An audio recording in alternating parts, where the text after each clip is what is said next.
جو حضرات ادھر ادھر کھڑے ہیں ان سے گزارش ہے کہ نشش پہ تشریف رکھیں۔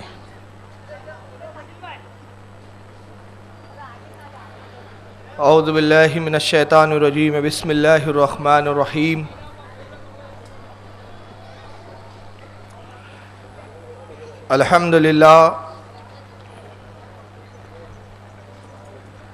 الحمدللہ الذی فضل علی سیدنا و مولانا محمد صلی اللہ علیہ وسلم علی العالمین جمیعا، واقمہ یوم القیامۃ للمذنبین المتلوثین الخطائین الحالقین شفیعا،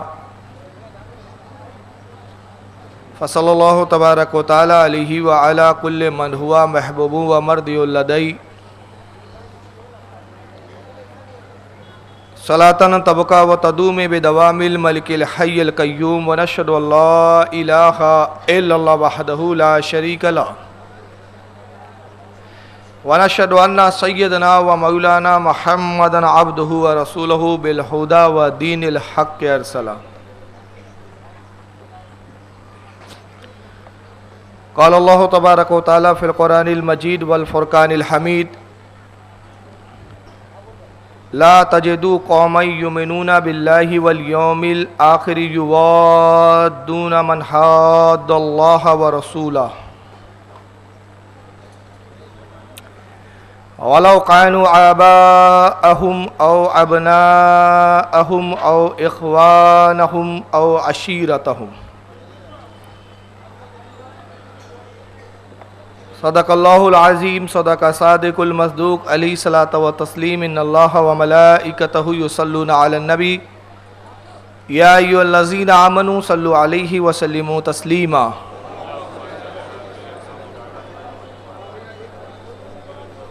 اللہم صلی علی سیدنا مولانا محمد عدد ما فی علم اللہ صلاۃ دائمۃ بدوام الملک اللہ صلی اللہ تعالی علیہ وسلم۔ کل کی مجلس میں یزید کے کردار کے تعلق سے چند باتیں آپ نے سماعت فرمائی۔ آج باتیں زیادہ کہنی ہیں، اس لیے تمہید کا کوئی موقع نہیں ہے، اس لیے کوئی لمبی چوڑی آج میں تمہید بیان نہیں کروں گا، بلکہ ڈائریکٹ میں اپنے عنوان پر آتا ہوں۔ اور تمہید کی اس لیے بھی ضرورت نہیں ہے کہ آپ کو پتہ ہے کہ آج کا خطاب کا تعلق کس چیز سے ہے۔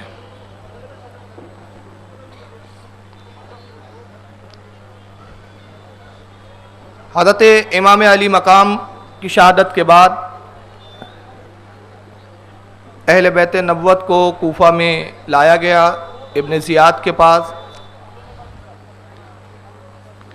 پھر ابن زیاد نے حکم دیا کہ تمام شہداء کے سر یزید کے دربار میں پیش کیے جائے، یزید کے پاس۔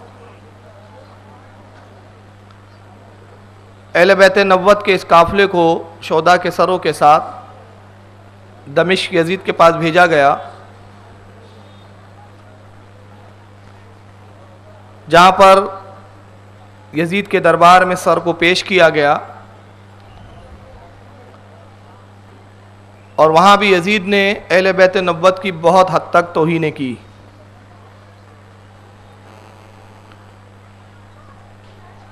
اس کے بعد جب اس کو احساس ہوا کہ اہل بیت کو اگر میں نے زیادہ دنوں تک نظر بند اپنے محل میں رکھا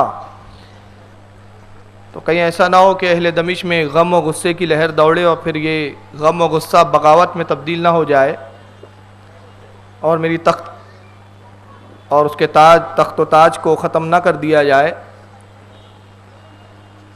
چنانچہ یزید نے دور اندیشی سے کام لیتے ہوئے نعمان ابن بشیر کے ساتھ قافلہ اہل بیت نبوت کو مدینے کی طرف بھیج دیا۔ دمشق میں دربار یزید میں کیا کیا ہوا کل آپ اس تقریر کو سن چکے ہیں۔ مدینے میں جب اہل بیت نبوت کا ایک قافلہ پہنچا اور اہل مدینہ کو انہوں نے داستانیں سنائی کرب و بلا کی، تو پورا مدینہ سوگوار تھا۔ علماء اکرام لکھتے ہیں کہ بعض صحابہ سے انہوں نے روایتیں کی کہ مدینہ دو موقعوں پہ بہت سوگوار ہوا تھا. دو موقع ایسے تھے جب اہل مدینہ بڑے غمزدہ ہوئے تھے. ایک تو وہ کہ جب رسول اللہ صلی اللہ تعالی وسلم کا وصال ہوا تھا, سرکار نے اس دنیا سے پردہ فرمایا تھا, اور دوسرا وہ موقع تھا جب اہل بیت نبوت کا یہ لٹا پیٹا قافلہ مدینے میں تشریف لایا. یزید کے کارنامے, ابن زیاد کے کارنامے سننے کے بعد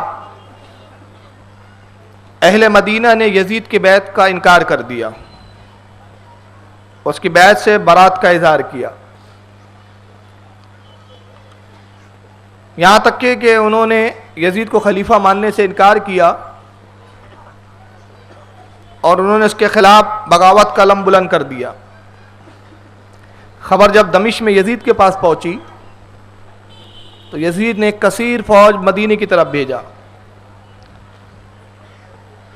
یہ مختصر سا میں نے پس منظر بتایا, اب یہاں سے اصل گفتگو شروع ہونے والی ہے. یزید نے مدینے میں جو کچھ کیا, اس کی فوج نے مسلم ابن عقبہ کے ہاتھوں جو کچھ ظلم و ستم کا شکار ہوئے اہل مدینہ, مسلم ابن عقبہ جو یزید کا سپہ سالار فوج کا کمانڈر تھا, اس نے مدینے میں جو کچھ ظلم و ستم کیا وہ میں پہلے بعد میں بیان کروں گا, مگر پہلے میں ایک کلپ دکھانا چاہتا ہوں جس پروگرام کا تعلق آپ کے ہی محلے سے ہے. اور تعجب یہ ہے کہ آپ کی بغلوں میں ایسے پروگرام ہو بھی جاتے ہیں, آپ کو پتہ بھی نہیں ہوتا, مگر وہ تو اللہ کا فضل و کرم ہے. ایس ایچ او کے اراکین آج کل چونکہ ان کا منہ توڑ جواب دینے کے لیے اللہ نے ایک جماعت کو پیدا کر دیا ہے ہمارے نوجوانوں کی, تو خبروں میں رہتے ہیں کہ کون سا بدبخت کہاں کیا بول رہا ہے. تو آپ ہی کے اسی علاقے میں ایک مسجد میں, مسجد بھی نہیں بولنا چاہیے, میں تو اس کو مسجد بھی بولنا پسند نہیں کرتا, آپ جو بھی بولنا چاہیں جو سمجھ لیں, میں جملہ بھی نہیں دہراؤں گا. اس مقام پر ان کو توفیق نہیں ہوئی کہ یہ ذکر حسین کرتے, نبی کے نواسے کا ذکر کرتے. ان کو اپنے ابا یزید کی بڑی پریشانی ہوئی کہ اس کو کیسے بچایا جائے. پورے بمبئی کیا پورے ہندوستان, پوری دنیا میں ہمارے ابا کو لان تان کیا جا رہا ہے, والد گرامی یزید کی بڑی درگت بنائی جا رہی ہے, تو یزید کی صفائی دینا چاہیے. پروگرام ہوا آپ ہی کے ایریے میں, اور جن مولویوں نے کیا میں ان کو کسی خاطر میں سمجھتا نہیں, اس لیے میں ان کا نام لینا بھی نہیں پسند کرتا. جن کی اوقات مناظرہ کرنے کی نہیں, ان کا ذکر بھی کیا جائے. اس میں سے کئی ایسے ہیں نمونے جن کو 12 میں نے مناظرے کے چیلنج کیے, مگر ان کا جواب یہ ہوتا ہے کہ تمہارے پاس سند نہیں ہے. میں نے کہا بھائی جب میرے پاس عالم کی سند نہیں ہے, تو میرے ساتھ بیٹھنے کے لیے اتنا ڈر رہا ہے, میرا مولانا آئیں گے تو پتہ نہیں تیرے پیجامے کا کیا لوں گا. تو ابھی مجھ جیسے بے سند کے ساتھ بیٹھنے کے لیے ڈر رہا ہے. تو میں ان کا نام نہیں لوں گا, اس لیے کہ میرے نزدیک وہ کسی خاطر میں نہیں آتے, ان کو خود دنیا وہابیت بھی پوری طرح نہیں پہچانتی. اور یہ رضا کا فیض ہے کہ آج آپ جتنا نہیں جانتے اس سے زیادہ یہ جانتے ہیں, کیونکہ جو اپنے بزرگوں کا غلام ہوتا ہے اللہ تعالیٰ اس کو عروج ویسے ہی دے دیتا ہے. آج ہندوستان بھر میں تقریریں سنی جاتی ہے نیٹ کے ذریعے, بلکہ اب تقریریں ہندوستان میں نہیں رہ گئی ہے بلکہ پاکستان, ساؤتھ افریقہ, سری لنکا, دور دور سے فون آتے ہیں, دور دور سے مبارکباد کے فون آتے ہیں. تو اب جن کو بامبے ہی نہیں پہچانتا ان کا نام لے کے میں کیوں ان کو خامو خواہ عزت دوں اور شہرت بڑھاؤں. تو میں نام نہیں لوں گا, آپ جو جانتے جانیں, نہیں جانتے اچھی بات ہے. صرف دکھانا مقصد یہ ہے کہ تاکہ یزید کے کچھ ننھے منھے بچوں کی آپ کو پہچان ہو جائے, جو بالکل نوزائیدہ بچے ابھی بھی جو پیدا ہوئے ہیں. تو یزید کے بچانے کے لیے انہوں نے اتنی جدوجہد کی, تقریباً 2 یا 2.5 گھنٹے کا پروگرام ہوا. ٹوٹل بیان میں سوائے یزید کو صفائی دینے کے کچھ تھا ہی نہیں. یزید ایسے نہیں تھے, یزید ویسے نہیں تھے, ساری روایتیں ضعیف, شیعوں سے روایتیں آئی. جوابات تو ابھی بہت تفصیل سے آگے آئیں گے. آئیے پہلی کلپ میں بتاؤں. یہ ایک صاحب تھے جنہوں نے وہاں بیان کیا, یہ کیا کہتے سنیے. ایسی باتیں بیان کی جاتی ہیں, اس پر لعنت کرنے کی وجہ یہ ہے, آخری بات کہہ رہا ہوں, لعنت کرنے کی وجہ یہ ہے کہ اس شخص نے 3 دن تک مدینے کو مباح کر دیا. یعنی مدینے میں اس کا خلاصہ یوں سمجھے کہ مدینے کے اندر ایک